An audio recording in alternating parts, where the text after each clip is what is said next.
Merci beaucoup, messieurs. Et vous avez répondu à cette question qu'on se pose tous, c'est par quoi je commence très souvent et on ne sait pas par quel bout le prendre, etc. Vous avez apporté des belles réponses. C'est d'ailleurs la question que se posent finalement toutes vos consoeurs et confrères et tous vos confrères à travers le monde. Et c'est très bien résumé dans cette vidéo que je vous propose tout de suite. Regardez.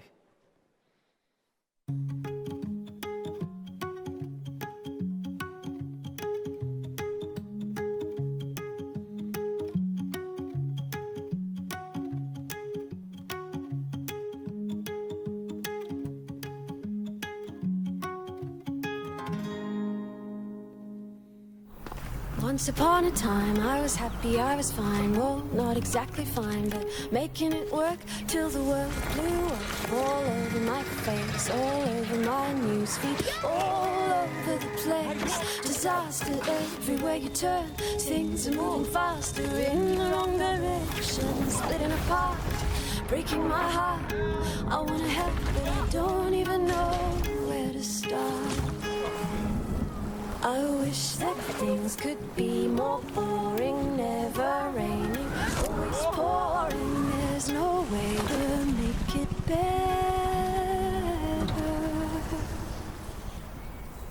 But surely we can give it a try.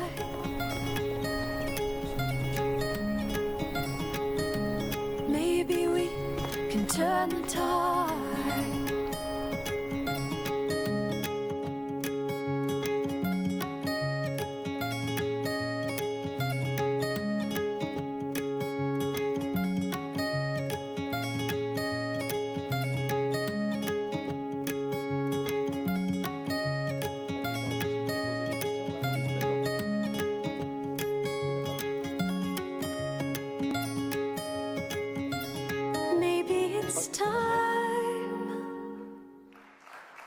Le joli spot qu'on est heureux de vous présenter. On a accueilli le président et Jean-Christophe Combe. Il a été applaudi tout à l'heure, mais il n'était pas là. On peut l'applaudir devant lui. Il faut lui montrer. Voilà.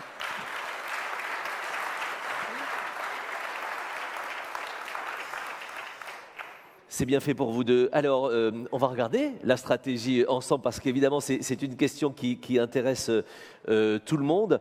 Vous avez un rôle énorme à jouer. Par quoi on commence, Monsieur le Président, quand on parle de stratégie finalement, face à l'horizon et à tout ce dont on vient de parler, la Croix-Rouge a un rôle historique à tenir auprès des personnes vulnérables. Ils en ont parlé ce matin. On a entendu l'incarnation de la stratégie ce matin. Alors, on va le dire dans nos mots avec le directeur général. Mais ce matin, les meilleurs ambassadeurs de la stratégie étaient dans la salle et ils sont partout sur le terrain. Et par quoi on commence quand on parle de stratégie ? Bien, tout simplement, c'est des engagements qui sont le fruit d'un travail collectif. Un travail collectif auquel vous avez été nombreux à participer. Ils sont aussi la traduction de notre projet associatif.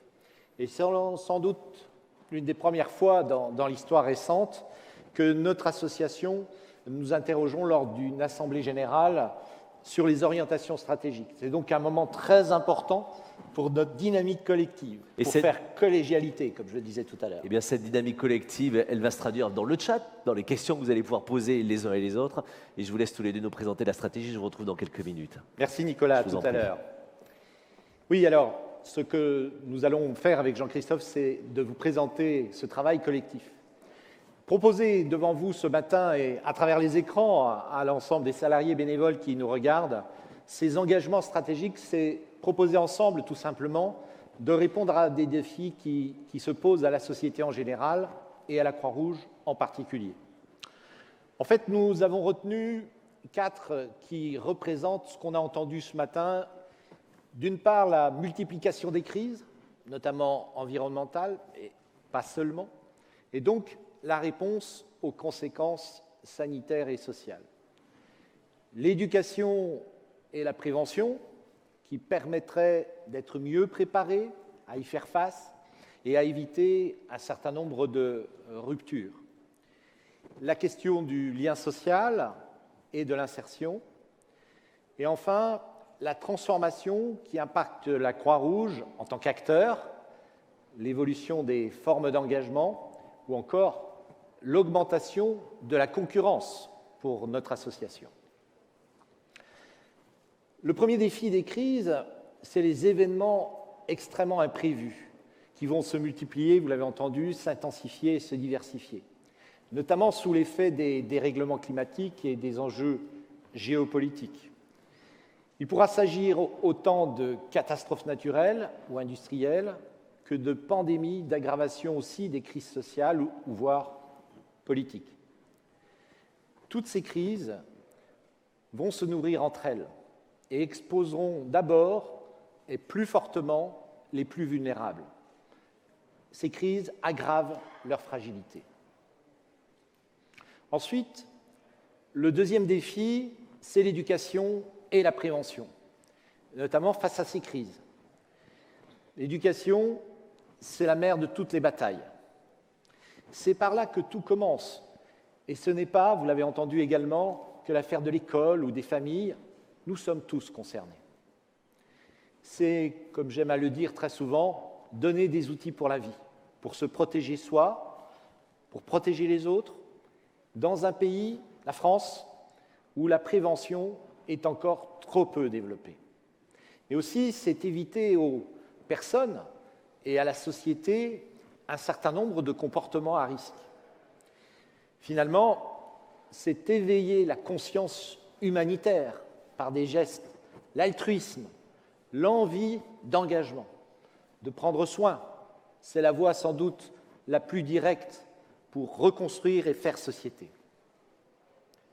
Le troisième défi, et il est de taille, c'est la question du lien social. C'est la question de l'insertion économique et sociale, parce que le lien social, il est partout. On a besoin, tout le monde a besoin de se sentir utile et en lien. Et la conjugaison des crises, dont on vient de parler, eh bien, elle aggrave la précarité de la jeunesse, le chômage, les inégalités, mais également la solitude. En France, c'est 300 000 personnes aujourd'hui qui sont en état de mort sociale et qui n'ont quasiment plus aucun contact. C'est aussi la perte d'autonomie, le handicap qui isole, mais c'est également la crise de confiance. La confiance vis-à-vis des institutions, la confiance entre les personnes, la confiance vis-à-vis de la réalité elle-même, comme on le voit avec les débats sur la vérité et les complots aujourd'hui. Cela conduit à une société d'archipel, une société de plus en plus violente, et cette violence, elle frappe d'abord les plus vulnérables. Et puis enfin, le quatrième défi, c'est les transformations profondes qui nous impactent en tant qu'organisation. C'est d'abord, et j'en citerai deux, d'abord la question de l'évolution des formes d'engagement, des évolutions de plus en plus extérieures à nos associations, l'engagement individuel autour de causes diverses, l'engagement au travers de ses choix de carrière ou encore sur les réseaux sociaux. La transformation de l'engagement telle que vous la connaissez aussi dans vos unités locales. Vous savez bien que l'engagement bénévole, il devient de plus en plus volatile et que l'engagé porte une attention désormais beaucoup plus importante à l'impact immédiat de son action et à la contrepartie qu'il peut en attendre. La deuxième transformation sur laquelle je voudrais insister, c'est l'augmentation des concurrences, avec l'émergence de nouveaux acteurs, les entrepreneurs sociaux, les entreprises à mission, mais également l'engagement direct et spontané dans l'action sociale de proximité qu'il faut qu'on sache promouvoir. Et puis enfin, la transformation et le regroupement des opérateurs de notre secteur dans les secteurs sanitaires et médico-sociaux. Alors, quelle réponse nous proposons d'apporter aux défis qui sont donc au cœur de la vocation et des fidélités de la Croix-Rouge? Dans ces engagements stratégiques, on va en proposer trois. D'abord, de rassembler et de prioriser et de transformer nos activités autour d'un positionnement stratégique qui soit lisible, qui réponde aux enjeux et puis qui permette aussi de nous différencier par rapport à d'autres acteurs. Ensuite, c'est d'adopter ensemble un cadre d'action commun qui permette de renforcer l'autonomie, le soutien et l'action de terrain, tout en garantissant l'unité de l'association. Et enfin, c'est de renforcer l'image de la Croix-Rouge française comme tiers de confiance, en étant exemplaire. La première réponse, c'est d'abord de nous doter de ce positionnement stratégique lisible et différenciant, comme je le disais, et à hauteur des enjeux. C'est donc un référentiel qui vise à organiser, à transformer nos actions. C'est une sorte, en fait, de boussole stratégique que nous proposons pour les 10 prochaines années. Ce positionnement autour de la résilience des populations, il va se décliner autour de 3 grandes missions. La première mission, c'est de prévenir et d'éduquer, tout simplement en observant, en se préparant, en formant, en mobilisant les solidarités de proximité pour réduire les risques, savoir prendre soin de soi, prendre soin des autres. La deuxième mission, c'est de protéger, porter assistance aux personnes en situation de crise, de rupture, prendre soin des blessures physiques et psychologiques. Et enfin, la troisième mission, c'est tout simplement de relever en rétablissant le rôle, le lien social. C'est de donner à chacun les moyens de rebondir par sa participation à la société. La deuxième réponse que nous vous proposons, c'est le cadre d'action commun. C'est un cadre partagé par tous les acteurs de l'association, de l'unité locale au siège. Un cadre qui permet de prioriser, de piloter, de garantir et de mesurer ce qu'on a comme impact sur le terrain. Ce cadre d'action, c'est une réponse forte, attendue aussi par nos bénévoles et nos salariés. Vous l'avez dit lors de la consultation autour du projet associatif, vous êtes nombreux à avoir exprimé le souhait de mieux travailler ensemble pour être plus efficace et aussi être plus lisible et remettre la Croix-Rouge, comme je le disais hier soir, au centre de la ville et du village.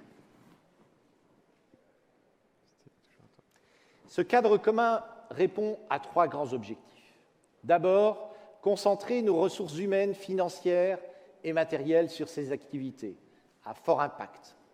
Enfin, structurer une offre de services qui soit à la fois cohérente, lisible et harmonisée, mais qui doit être adaptée aux réalités de nos territoires et de nos terrains.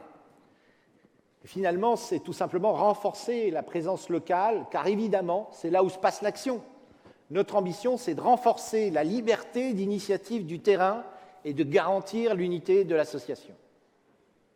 C'est pourquoi ce cadre commun va se composer en 3 grands blocs. On aura l'occasion, dans les ateliers, de l'évoquer. Le socle commun, ce sont des activités qui devront demain être réalisées dans nos unités locales ou antennes de la Croix-Rouge française. Les programmes signatures, ce sont des activités conçues au niveau national, adaptées localement en fonction des besoins et des territoires. Et enfin, les initiatives locales, ce sont les UL, les DT, ce sont elles qui vont les porter, ces innovations, sur le terrain. Elles s'inscrivent dans nos 3 missions. On le voit bien, le cadre commun concrétise la réforme statutaire qui vise à clarifier le rôle de chacun. L'Assemblée générale, qui est ici, le conseil d'administration, que vous avez lu hier, définit, s'évalue et ajuste régulièrement ce cadre. Le siège national est déconcentré, conçoit, apporte l'expertise et accompagne le cadre d'action des activités du socle commun à travers également les programmes signatures. Et enfin, les responsables territoriaux et locaux pilotent le déploiement, se mobilisent chacun dans leur rôle, les élus impulsent la mise en œuvre et les responsables d'activités bénéficient des délégations dans leur action. Cela se fait déjà dans un grand nombre de territoires, mais nous proposons à chaque unité ou antenne locale de mener au moins une activité pour chacune de ces 3 missions que nous donnons. Le point commun de chacune de ces activités, c'est tout simplement de traduire et d'incarner le positionnement stratégique. C'est pour cela que nous retrouvons ainsi la fameuse structure de nos 3 piliers. C'est de répondre aux grands défis, à la fois internes et externes, que nous avons évoqués tout au long de ce matin. Et puis, c'est de rassembler déjà et de mobiliser tous ceux qui le veulent, un grand nombre de volontaires. Vous le voyez, ce sont pour la plupart des activités déjà présentes dans nos unités. On retrouve à titre d'illustration la Croix-Rouge, l'option Croix-Rouge, on retrouve à titre d'illustration la formation, on retrouve les maraudes, on retrouve les dispositifs de secours et d'urgence, autant d'activités déjà présentes. Alors vous l'avez compris, c'est ce socle commun, c'est les activités du socle commun qui vont être notre priorité dans les mois et les années qui viennent. Et c'est sur ces activités qu'on va concentrer nos efforts de développement et de transformation. Pour cette transformation, on vous propose de s'appuyer sur des lignes directrices communes à toute l'association. Comme on l'a vu ce matin, et c'est comme ça qu'on a commencé, le président y a fait référence, d'abord, toujours, en partant des besoins des personnes et en mettant la participation au cœur de la conception de nos activités. Ensuite, quelque chose qui nous tient profondément à cœur tous les deux, assurer la sécurité et le bien-être de l'ensemble des acteurs de la Croix-Rouge, de l'ensemble des volontaires, qu'ils soient salariés, qu'ils soient bénévoles, au cœur de l'action. Ensuite, l'équilibre de notre modèle socio-économique. Ça implique d'être sérieux dans notre gestion, mais aussi d'être créatif pour anticiper les modèles de demain. Et c'est comme ça que nous gagnerons notre indépendance. Enfin, l'innovation. Il faut consolider ce qu'on a commencé à faire ces dernières années, consolider les acquis et toujours chercher les meilleures solutions. La troisième grande réponse que nous vous proposons d'apporter dans ces engagements stratégiques, c'est celle de la confiance. Nous devons cultiver la force de notre emblème protecteur, qui symbolise ce rôle de tiers de confiance universel. Cela implique d'être exemplaire et d'incarner au quotidien nos principes. Tout simplement, nous devons aligner nos missions sur notre manière d'agir. Et nous vous proposerons de retenir 4 engagements communs à toute l'association. D'abord, la neutralité. Dans une société de plus en plus polarisée et violente, notre neutralité est une protection pour nos acteurs et une force pour notre action. Son strict respect nous permet de rassembler une grande diversité de volontaires, d'accéder aux situations les plus complexes et de garantir l'universalité de notre image. Mais c'est aussi le moyen de défendre la voix, les droits et les intérêts des plus vulnérables. C'est pour cela qu'aux polémiques publiques, nous préférons la diplomatie humanitaire et le dialogue direct avec les décideurs. Cette neutralité est au cœur de l'histoire et de l'ADN de la Croix-Rouge. Elle n'a jamais été autant d'actualité. À nous tous, présidentes et présidents, de garantir qu'elle soit bien maintenue. Ensuite, le fait de développer l'engagement sous toutes ses formes est essentiel. Comme Henri Dunant à Solferino, nous devons mobiliser toutes les envies d'agir au service de nos missions. Pour cela, il nous faut adapter nos cadres de recrutement, de formation et d'action aux nouvelles aspirations d'engagement, qu'elles soient durables ou ponctuelles. Pour démultiplier nos capacités d'action, notre influence, nous devons aussi développer l'engagement bénévole au sein de nos établissements et les relais citoyens, Croix-Rouge, dans les entreprises, les écoles, les universités, dans les immeubles et les quartiers. Les responsables de l'association, nous ici, devons être formés, compétents également et représentatifs de la société française pour que chacun puisse se reconnaître dans le message universel porté par l'emblème. Et enfin, les mécanismes de démocratie interne vont être renforcés pour que chacun puisse participer aux décisions, exprimer son avis. Vous le savez bien, car c'est souvent le cas sur le terrain, l'action doit être de plus en plus partenariale et face à l'ampleur des besoins, on ne peut plus agir seul. Et c'est une vraie nouveauté pour nous à la Croix-Rouge. On doit construire des partenariats sur les territoires avec des acteurs qui soient publics, privés, mais qui partagent évidemment nos valeurs. Ça veut dire qu'on doit savoir passer le relais quand on n'est pas les mieux placés pour éviter les ruptures de parcours. On doit aussi réinventer notre rôle d'auxiliaire des pouvoirs publics. Il faut mieux le définir, il faut le faire connaître et le faire reconnaître. Enfin, pour être efficace et présent aux bons endroits, il nous faut parfois avoir la bonne taille critique et donc imaginer des alliances stratégiques avec avec d'autres acteurs lorsque c'est utile. Enfin, et c'est un engagement important, c'est l'exemplarité environnementale.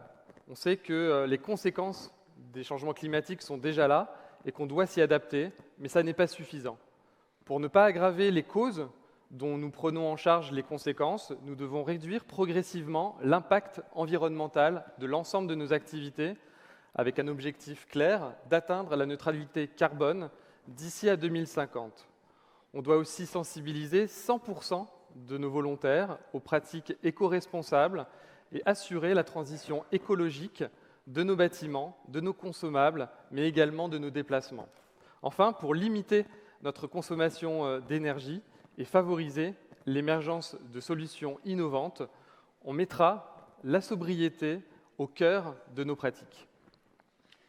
Voilà, une belle ambition pour notre maison qui passe par la mobilisation de tous.